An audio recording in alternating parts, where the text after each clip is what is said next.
Chapter 5. The Black Fox. The first 3 days on the farm were the longest, slowest days of my life. It seemed to me in those days that nothing was moving at all, not air, not time. Even the bees, the biggest, fattest bees that I had ever seen, just seemed to hang in the air. The problem, or one of them, was that I was not an enormously adaptable person, and I did not fit into the new situations well. I did a lot of just standing around those first days.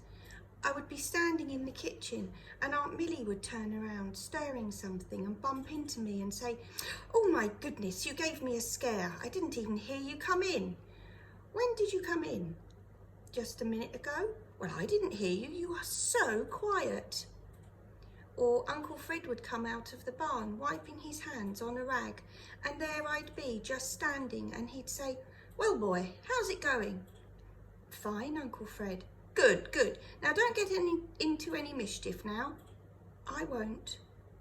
I spent a lot of time at the pond and walking down the road and back. I spent about an hour one afternoon hitting the end of an old rope swing that was hanging from a tree in the front yard. I'd made my 2 models, and then I took some of the spare plastic strips and rigged up a harness so that the horse was pulling the car, and Aunt Millie got very excited over this bit of, when it was really nothing. She said it was the cleverest thing she'd ever seen. I wrote a long letter to Petey. I went down to the stream and made boats out of twigs and leaves and watched them float out of sight. I looked through about 100 farm magazines. I weeded Aunt Millie's flowers while she stood over me saying, not that, no, that's a zinnia. Get the chickweed, see, right here." And she would snatch it up for me. I had none of the difficult chores that I had expected because the farm was so well run that everything was already planned without me. In all my life, I have never spent longer, more miserable days, and I had to keep saying, "I'm fine, just fine," because people were asking how I was all the time. The one highlight of my day was to go down to the mailbox for the mail. This was the only thing I did all day that was of any use. Then too, the honking of the mail truck would give me the feeling that there was a letter of great importance waiting for me in the box. I could hardly hurry down the road fast enough. Anyone watching me from behind would probably have seen only a cloud of dust. My feet would pound so fast. So far, the only mail I had received was a postcard from my mum with a picture of the Statue of Liberty on it, telling me how excited and happy she was. This Thursday morning, when I went to the mailbox, there was a letter to me from Petey Burkiss, and I was never so glad to see anything in my life. I ripped it open and completely destroyed the envelope, I was in such a hurry. And I thought that when I was 100 years old, sitting in a chair with a rug over my knees, and my mail was brought in on a silver tray, if there was a letter from Petey Burkiss on that tray, I would just snatch it up and rip it open just like this. I could hardly get it unfolded.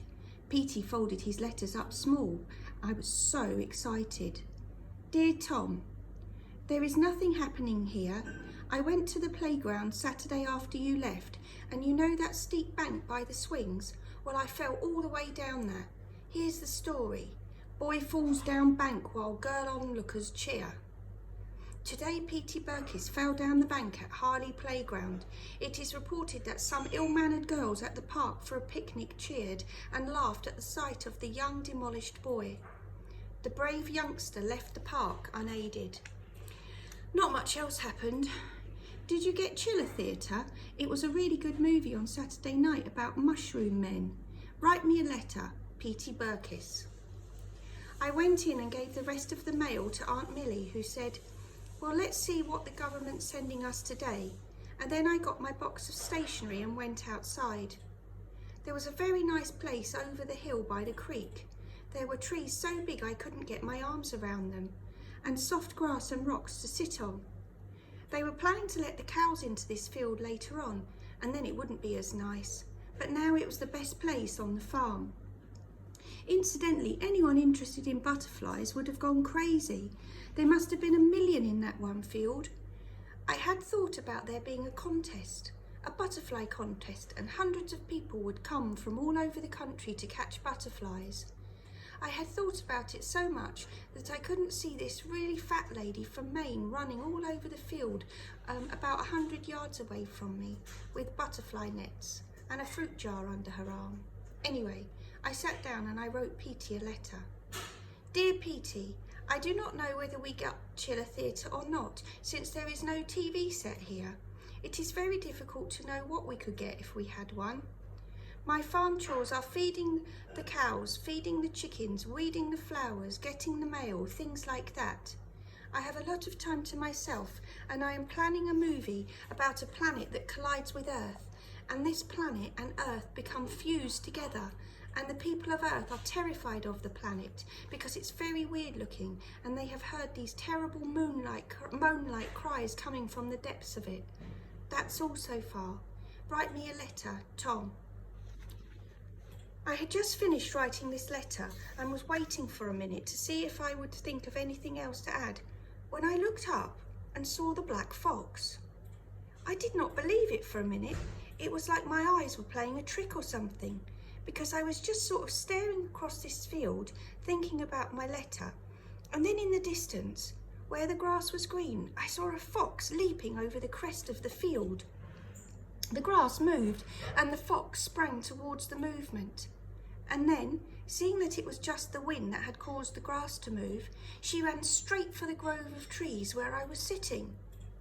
It was so great that I wanted it to start over again, like you can turn movie films back and see yourself repeat some fine thing that you've done, and I wanted to see the fox leaping over the grass again. In all my life, I have never been so excited. I did not move at all, but I could hear the paper in my hand shaking, and my heart seemed to have moved up in my body and got stuck in my throat. The fox came straight towards the grove of trees. She wasn't afraid, and I knew she had not seen me against the tree. I stayed absolutely still, even though I felt jumping up and screaming, "Aunt Millie, Uncle Fred, come see this, it's a fox, a fox!" Her steps as she crossed the fields were lighter and quicker than a cat's. As she came closer, I could see that her black fur was tipped with white. It was as if the midnight and moon were shining on her fur, frosting it. The wind parted her fur as it changed directions. Suddenly she stopped. She was 10 feet away now, and with the changing of the wind, she'd got my scent. She looked right at me. I did not move for a moment, and neither did she. Her head was cocked to one side, her tail curled up, her front left foot raised. In all my life, I never saw anything like that fox standing there with her pale green golden eyes on me and this great black fur being blown by the wind. Suddenly her nose quivered. It was such a slight movement I almost didn't see it. And then her mouth opened, and I could see the pink tip of her tongue. She turned. She still was not afraid, but with a bound that was lighter than the wind, it was as if she was being blown away over the field, and she was gone. Still, I didn't move. I couldn't believe that I had really seen the fox. I had seen foxes before in zoos, but I was always in such a great hurry to get on to the good stuff that I was saying stupid things like, "I want to go and see the gorillas," and not once had I ever really looked at a fox. Still, I could never remember seeing a black fox, not even in a zoo. Also, there was a great deal of difference between seeing an animal in the zoo in front of painted fake rocks and trees and seeing one natural and free in the woods. It was like seeing a kite on the floor and then later seeing one up in the sky where it was supposed to be, pulling at the wind. I started to pick up my pencil and write as quickly as I could. P.S. Today I saw a black fox, but I didn't. This was the most exciting thing that had happened to me, and P.S. Today I saw a black fox made it nothing. So what else is happening? Petey Burkis would probably write back. I folded my letter, put it in my envelope and sat there. I thought about this old newspaper that my dad had had in his desk drawer for years. It was orange and the headline was just one word, very big, and the letters about 12 inches high. War. And I mean, it was awesome to see that word like that, because you knew it was a word that was going to change your whole life, the whole world even. And every time I could see the newspaper, even though I wasn't even born when it was printed, I couldn't say anything for a minute or two. Well, this was the way I felt right then about this black fox. I thought about a newspaper with just one word for a headline, very big, very black letters, 12 inches high, fox. And even that did not show how awesome it had really been to me.